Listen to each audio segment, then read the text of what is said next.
कभी कभी ऐसा नहीं लगता कि कुछ सबसे पुरानी कहानियां आज हमारे लिए सबसे ज्यादा जरूरी हो गई हैं? वो सवाल जो शायद हजारों साल पहले पूछे गए थे, आज भी हमारे मन में वैसे ही उठते हैं। तो चलिए, आज इसी तरह की एक खोज पर निकलते हैं और उपनिषदों की दुनिया में झांक कर देखते हैं। तो कहानी की शुरुआत होती है एक बहुत ही ज्ञानी गुरु से। जब सरकार उन्हें संस्कृत की सेवा के लिए एक बड़ा पुरस्कार देना चाहती है, तो वो पता है क्या कहते हैं? वो बड़ी विनम्रता से कहते हैं, मैंने संस्कृत की सेवा नहीं की, संस्कृत ने मेरी सेवा की है। सम्मान करना है तो उन विद्यार्थियों का कीजिए जो इस दम तोड़ती भाषा को आज भी विश्वास के साथ पढ़ रहे हैं। बस ये एक लाइन ही उनके बारे में सब कुछ बता देती है। तो पहला अध्याय है ऋषि और साधक। सोचिए, एक विदेशी छात्र गुरु की लिखी किताबें पढ़कर इतना प्रभावित होता है कि वो भारतीय दर्शन को समझने के लिए हजारों मील दूर से बनारस आ जाता है। वो सीधे उस स्रोत से सीखना चाहता है और शहर की गलियों में घूम घूमकर आखिर अपने गुरु को ढूंढ ही निकालता है। लेकिन गुरु के यहाँ एडमिशन लेना भाई किसी यूनिवर्सिटी जैसा नहीं था। वो कुछ शर्तें रखते हैं। मेरे घर में रहोगे, जो मैं खाता हूँ वही खाओगे, कोई मनोरंजन नहीं होगा, कोई डिग्री या सर्टिफिकेट भी नहीं मिलेगा, और हाँ, नौकरी की तो कोई गारंटी ही नहीं है। रास्ता बहुत लंबा है और इसका कोई शॉर्टकट नहीं है। मतलब साफ था, ये सफर किसी बाहरी चीज के लिए नहीं, बल्कि खुद को अंदर से बदलने के लिए था। चलिए, अब चलते हैं दूसरे अध्याय पर, भीतर की यात्रा। तो अब सवाल उठता है कि ये छात्र सीखने क्या आया है? उपनिषद। पर ये उपनिषद आखिर है क्या? देखिए, उपनिषद का सीधा साधा मतलब है ज्ञान के लिए पास बैठना। मतलब गुरु के चरणों में बैठकर ज्ञान को सुनना ही नहीं, बल्कि उसे अपने अंदर उतार लेना। ये कोई किताबी ज्ञान नहीं है, ये तो जीने का एक तरीका है। और गुरु उपनिषदों का जो सार है वो एक लाइन में समझा देते हैं। दुनिया में कुछ भी जानने से पहले खुद को जानना सबसे जरूरी है। और ये खुद को जानना अपनी पसंद नापसंद जानना नहीं है, बल्कि उस चेतना को जानना है जो इन सबके पीछे है, जो देख रही है। इसको और आसान भाषा में समझें तो उपनिषद उस दुनिया के बारे में नहीं है जो हमें दिख रही है, बल्कि उसके बारे में है जो देख रहा है।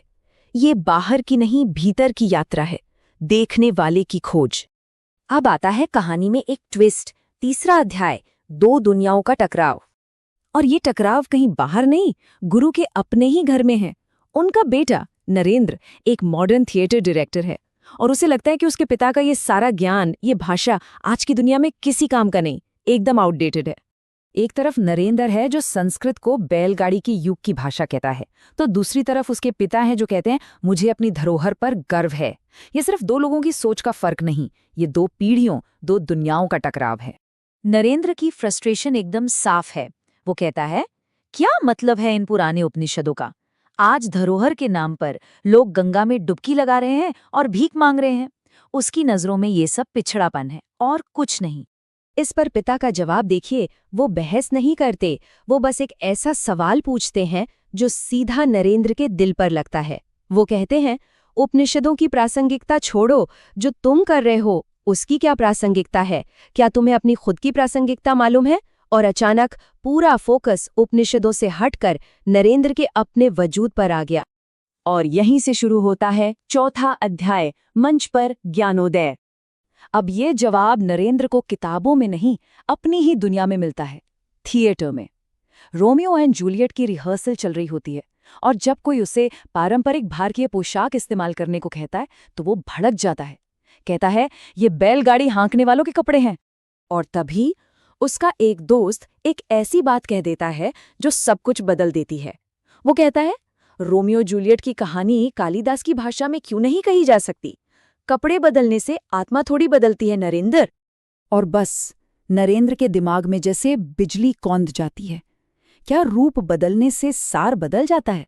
क्या कॉस्ट्यूम, भाषा या जमाना बदलने से कहानी की आत्मा, उसका दर्द, उसका प्यार, क्या वो बदल जाता है? उसे अपना जवाब मिल गया कि सार, जो एसेंस है, वो कभी नहीं बदलता। कहानी की आत्मा तो वही रहती है, चाहे उसे किसी भी दौर में, किसी भी भाषा में, किसी भी पोशाक में पेश किया जाए। उसे अपने पिता की बात अब समझ आ रही थी। और इसी समझ के साथ हम आते हैं आखिरी अध्याय पर, हमारी शाश्वत कहानी। अब नरेंद्र की पूरी सोच ही बदल गई है। अब वो एक नया प्ले बनाना चाहता है जिसका नाम है उपनिषद द ग्रेट इंडियन थिएटर। अब वो समझ गया था कि ये कोई पुरानी धूल भरी किताब नहीं, बल्कि ये तो हमारी हम सबकी अपनी कहानी है। हजारों सालों से बस किरदार बदले हैं, चेहरे बदले हैं, पर इंसान के मन के सवाल वो आज भी वही के वही हैं। और यही तो पूरी कहानी का निचोड़ है। कहानी पुरानी नहीं होती, सवाल पुराने होते हैं। उपनिषद आज भी उतने ही प्रासंगिक हैं, क्योंकि इंसान के जो बुनियादी सवाल हैं वो कभी नहीं बदलते। हम आज भी उन्हीं जवाबों को ढूंढ रहे हैं जिन्हें हमारे पूर्वज हजारों साल पहले ढूंढ रहे थे। तो आखिर में ये कहानी हम सबके सामने एक सवाल छोड़ जाती है, वही सवाल जो उपनिषद पूछते हैं, अपने सुख और अपने दुख का रचयिता कौन है?